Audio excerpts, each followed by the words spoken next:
अरे माँ, आपने गणपति का डेकोरेशन आज से ही शुरू कर दिया? गणपति का स्वागत तो ऐसे ही किया जाता है ना बेटा। आज मैंने ढेर सारी करंजियां भी बनाई। अच्छा। गणपति के प्रसाद में खास करके बनाई जाती है। मोदक भी बहुत टेस्टी बने। वाह। और आज पता है मैं गणपति की मूर्ति भी चूज करके आई। बहुत ही तेजस्वी रूप है उनका उसमें। माँ, आपने तो सारा काम कर दिया। नहीं बेटा, मैंने कहाँ किया सारा काम। सबसे जरूरी काम तो तुमने किया है। मैंने अभय को न्योता देने का काम। क्या कहा उसने? कब आएगा? बोलो ना बेटा, क्या कहा उसने?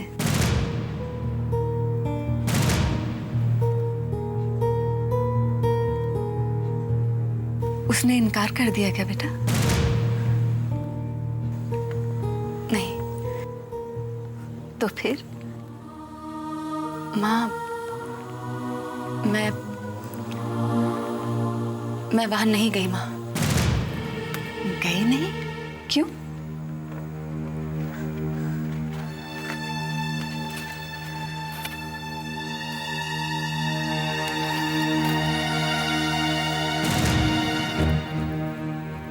ये तो शीतल और दिनेश के डिवोर्स पेपर्स हैं। हाँ माँ, तरुण ने मुझे ये पेपर्स दिए हैं और कहा है कि मैं इन्हें अभय को दूं। अभय को देने के लिए? और माँ, अगर अभय ने दिनेश की शर्त नहीं मानी तो उसका मतलब होगा अभय शीतल को कभी नहीं अपनाएगा। इसका एक और मतलब निकाला है मेरे पति ने। वो क्या? शीतल को नहीं अपनाकर अभय जिसे अपनाना चाहता है, तरुण उसे रोकेगा नहीं। नहीं।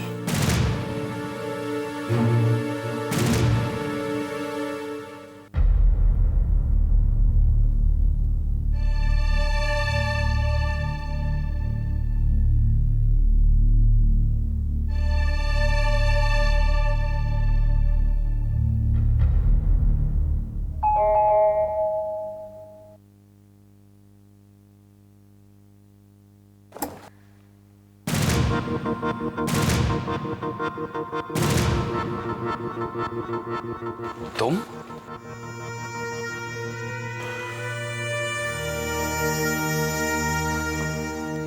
तुम यहां क्या कर रही हो? अरे, कैसा सवाल है अभय? मैं तुम्हारी पत्नी हूं। तुम्हारा घर मेरा घर है और मुझे अपने घर में आने के लिए किसी को एक्सप्लेनेशन देने की जरूरत नहीं है। पहले साबित तो कर दो कि तुम मेरी पत्नी हो। साबित?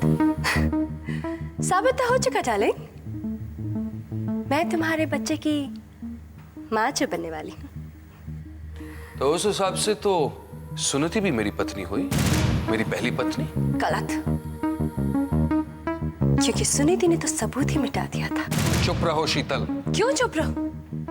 क्यों चुप रहूं अभय? क्योंकि तुम सुनीति के बारे में कुछ सुनना नहीं चाहते। लेकिन तुम्हें सुनना पड़ेगा और देखना भी पड़ेगा। इनफैक्ट सारी दुनिया देखेगी। कल दर्पण की एड फिल्म टेलीकास्ट हो जाएगी और मेरे हाथ एक ऐसा सबूत लगेगा जो सुनीति को बर्बाद करके रख देगा। उससे पहले मैं सुनीति को लेकर यहां से चला जाऊंगा। क्या? हाँ, मैं इसी वक्त सुनीति से मिलने जा रहा हूं।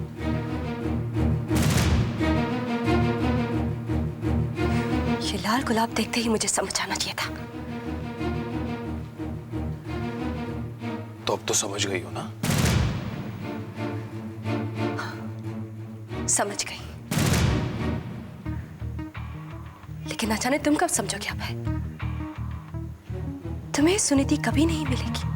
ऐसा तुम सोचती हो शीतल? नहीं, ऐसा सुनीति सोचती है और यही कहने के लिए वो आएगी तुम्हारे पास। तुम्हें खास अपनी बेइज्जती करने के लिए उसके पास जाने की जरूरत नहीं है। बस टेलीकास्ट तक इंतजार कर लो।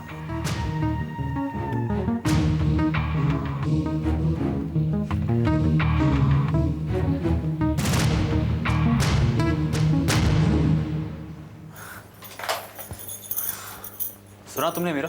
क्या? कल तुम मुझे सुमन दीदी के यहाँ फोन करने से रोक रही थी और उसी वक्त वो जतिन कुमार शेरगिल वहां पहुंच गए। इतनी रात गए? और क्या, सुमन दीदी का फोन था। बहुत अपसेट थी बेचारी। सुमन दीदी को अपसेट तो नहीं होना चाहिए, उन्हें तो खुश होना चाहिए। जतिन ने उन्हें बताया होगा कि फिल्म मिल गई है और बहुत जल्द टेलीकास्ट होने वाली है। लेकिन उस इडियट को इतना तो पता होना चाहिए कि दीपक जीजू होते उस वक्त घर पे। वो क्या सोचेंगे उसके बारे में? बेचारे जीजू, वो सोचते कहाँ हैं? अगर सोचते तो समझ गए होते। क्या समझ गए होते? यही कि सुमन दीदी और जतिन के बीच कुछ है। मेरा इसमें इतना हैरान होने वाली कोई बात नहीं है Ravi. It is so obvious. अच्छा तुम बताओ, जब तक कोई औरत ना चाहे तब तक कोई मर्द वक्त बेवक्त उसके घर में आ जा सकता है? मेरा, तुम जतिन को जानती हो अच्छी तरह से। अरे इसमें बेचारे सुमन दीदी क्या करेंगे? हाँ, सुमन दीदी बेचारी क्या कर सकती थी। अगर सुमन दीदी चाहती तो जतिन को आगे बढ़ने से रोक सकती थी। वो चाहती तो दर्पण की ये दूसरी फिल्म ना करती, लेकिन उन्होंने ये फिल्म की और इतनी अच्छी परफॉर्मेंस दी कि जतिन उनका दीवाना हो गया। और ये फिल्म टेलीकास्ट भी होने वाली है। तो क्या तुम नहीं चाहती कि फिल्म टेलीकास्ट हो? मैं? हाँ तुम। मेरा फिल्म तुम करना चाहती थी ना, लेकिन जतिन ने तुम्हें सिलेक्ट ना करते हुए सुमन दीदी को सिलेक्ट किया। और फिर शूटिंग के पहले ही तुम और सुमन दीदी शॉपिंग पर निकल जाते हो। मार्केट में सुमन दीदी गिर जाती है, उनके पैर में मोच आती है, यहां तक कि शूटिंग कैंसिल होने की नौबत आती है। फिर भी जतिन स्क्रिप्ट चेंज करके सुमन दीदी के साथ ही फिल्म बनाता है। फिल्म अच्छी भी बनती है।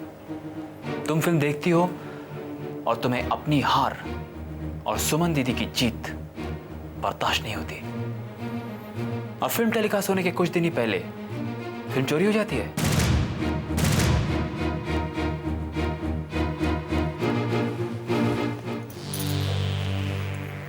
तुम कहना क्या चाह रहे हो रवि? तुम अच्छी तरह से जानती हो मैं क्या कहना चाहता हूं। मेरा, तुम्हारी खुशकिस्मती है कि तुम मेरी पत्नी हो, इसलिए मैं तुम्हें कभी बदनाम नहीं होने दूंगा। मेरा, मैं तुमसे प्यार करता हूं, इसलिए किसी को पता नहीं चलेगा कि ये फिल्म किसने चुराई है।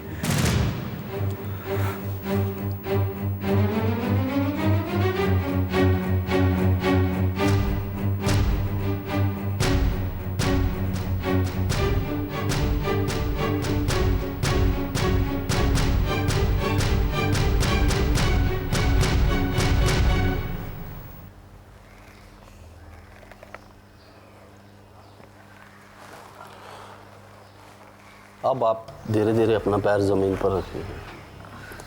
डरो मत सुमन, कोशिश तो करो। डर तो नहीं होगा ना? बिल्कुल नहीं। नहीं। सुमन, तुम्हें फिर से चलना फिरना है ना? हाँ दीपक, लेकिन उसके लिए तुम्हें अपना पैर तो नीचे रखना होगा ना? मुझे बहुत डर लग रहा है। सुमन, पैर जमीन पे रखो ना। You know something? The journey of 1,000 meter begins with a single step. अब ये मैं नहीं कहता, किसी और ने कहा। अब किसने कहा मुझे याद नहीं, लेकिन बिल्कुल सही कहा है और तुम्हारे लिए कहा है। वो एक फिल्म भी आई थी ना, सुपर हिट फिल्म थी, उसमें डायलॉग था। हाँ, जानी, अपने पैर जमीन पे मत रखिएगा, वरना मैले हो जाएंगे, मैले हो जाएंगे, मैले हो जाएंगे। इसी डायलॉग को मैं आज तुम्हारे लिए नए तरीके से बोलना चाहता हूं कि अपने पैरों को जमीन पे रखो। अगर ये मैले होते हैं तो इन्हें होने दो, लेकिन ये पैर फिर भी उतने ही खूबसूरत रहेंगे जितने कि ये हैं। जतिन, ये तुम क्या कर रहे हो? वैसे जो मैं करने जा रहा था उसे करने की जरूरत नहीं है अब, क्योंकि तुमने अपना पैर जमीन पे रख दिया है। देखो देखो।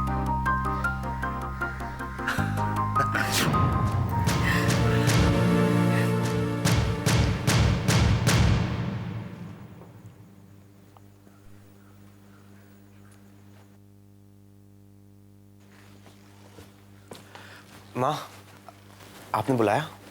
हाँ तरुण, सुनीति कहाँ है? होगी यहीं कहीं। वो घर में नहीं है। घर में नहीं है तो कहाँ गई है वो? ये तो तुम्हें पता होना चाहिए बेटा, पत्नी है वो तुम्हारी। तुम दोनों के बीच कुछ हुआ क्या जो वो इस तरह से बगैर तुम्हें बताए चले गई? कहीं तुमने उसे कुछ कह तो नहीं दिया जो वो चुपचाप घर छोड़ के चलेगी? घर छोड़ के? हाँ तरुण, मुझे छोड़कर, तुम्हें छोड़कर, खुशी को छोड़कर चली गई। चली गई? सुनीति चली गई? हमेशा के लिए चली गई, कभी लौट कर ना आने के लिए चली गई तरुण। ये क्या कह रही हैं आप माँ? ये नहीं हो सकता। सुनीति ऐसा नहीं कर सकती है। वो मुझे छोड़कर नहीं जा सकती, वो इस घर को छोड़कर नहीं जा सकती है। माँ, ये घर बर्बाद हो जाएगा, सब कुछ खत्म हो जाएगा। और फिर भी तुमने उसे ये कह दिया कि वो किसी पराये मर्द को अपना ले। इतनी बड़ी गाली दे दी तरुण तूने उसे, जिसने अपना सब कुछ त्याग कर तुम्हें अपनाया, अपना प्यार भुलाकर तुमसे प्यार किया तरुण। सिर्फ दो जिस्मों का मिलना ही प्यार नहीं होता, प्यार तो दो आत्माओं का मिलन है। शादी की है उसने तुमसे, पत्नी है वो तुम्हारी, और तुम्हारी हिम्मत कैसे हुई उसे इस तरह से बात करने की? माँ, मैं सुनीति से बहुत प्यार करता हूँ, मैं उसकी खुशी चाहता हूँ।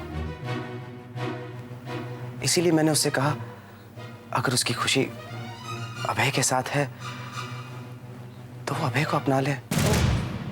तो महान त्याग करने चले थे तुम, बलिदान देना चाहते थे तुम, कुर्बानी देना चाहते थे अपने प्यार की। लेकिन तुमने इतना भी नहीं समझा कि तुम सुनीति से कितनी बड़ी कुर्बानी मांग रहे हो, कितना बड़ा पाप करने के लिए कह रहे हो उसे। हाँ तरुण, सुनीति तो ऐसी देवी है जो अपने पति के गुजर जाने के बाद भी किसी पराये मर्द का ख्याल अपने मन में भी नहीं लाएगी। पूजा करती है वो तुम्हारी, लेकिन तुम उसके देवता नहीं बन पाए।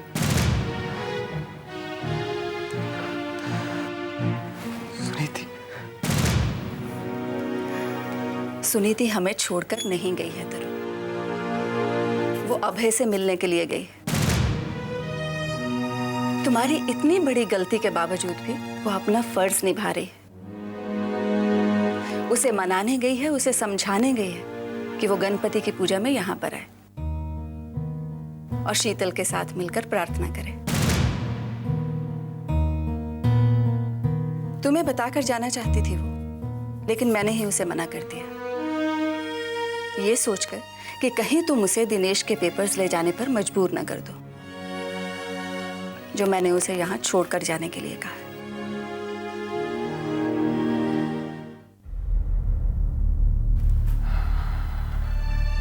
मुझे तुम्हारा ही इंतजार था।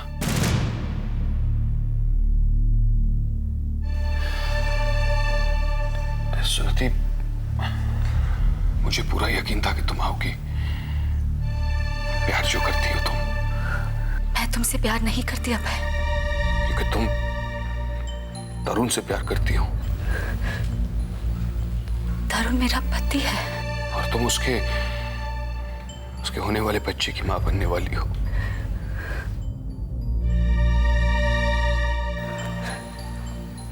हाँ। क्यों झूठ बोल रही हो सुनीति? किससे झूठ बोल रही हो? मुझसे या अपने आप से? मैं कोई झूठ नहीं बोल रही अब, पर मुझे पूरा यकीन है कि एक न एक दिन मैं तरुण के बच्चे की मां जरूर बनूंगी। यानी कि तुम तरुण की पत्नी का धर्म निभाना चाहती हो? हाँ, और तुमसे भी यही उम्मीद रखती हूँ कि तुम शीतल के पति होने का धर्म निभाओ अभय। और तुमने सोचा कि मैं तुम्हारी बात मान लूंगा? मैंने नहीं अभय, माँ ने। माँ ने?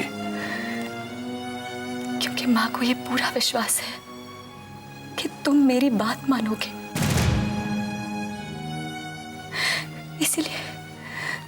इसीलिए उन्होंने मुझे यहाँ भेजा है यानी कि माँ जानती है कि मैं तुमसे कितना प्यार करता हूँ।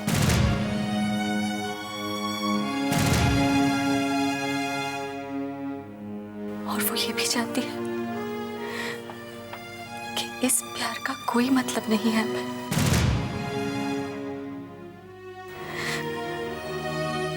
ना मेरे लिए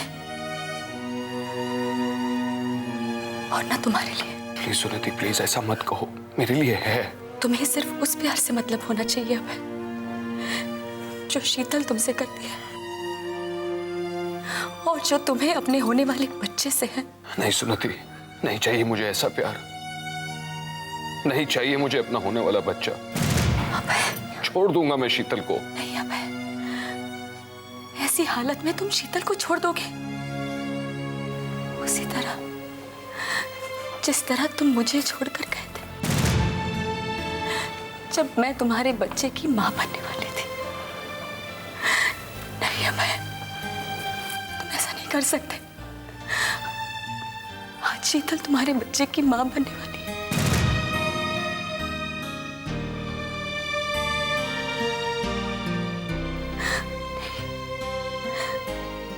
जब एक होने वाले बच्चे का पिता उसे छोड़कर चला जाता है तो मैं जानती हूँ औरत को क्या क्या सहना पड़ता है।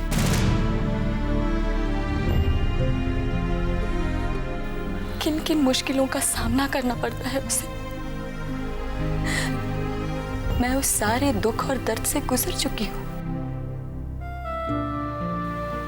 इतना रोई हूं मैं, इतना रोई हूं कि मेरे आंसुओं में मेरी कोख धुल गई। खो दिया मैंने अपना बच्चा भाई, खो दिया मैंने अपना बच्चा। और तुम चाहते हो कि शीतल के साथ ऐसा ही हो? नहीं, मैं ऐसा होने नहीं दूंगी। तुम ऐसा नहीं कर सकते अभय। तुम कब से इतने पत्थर दिल बन गए? बोलो अभय। नहीं अभय, तुम शीतल के साथ ऐसा नहीं कर सकते। अभय, मुझसे वादा करो, वादा करो कि तुम शीतल का साथ दोगे, अपने होने वाले बच्चे का साथ दोगे।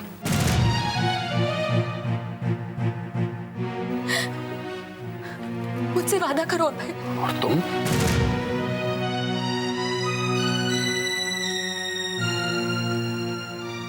मैं तरुण का साथ दूंगी अभय।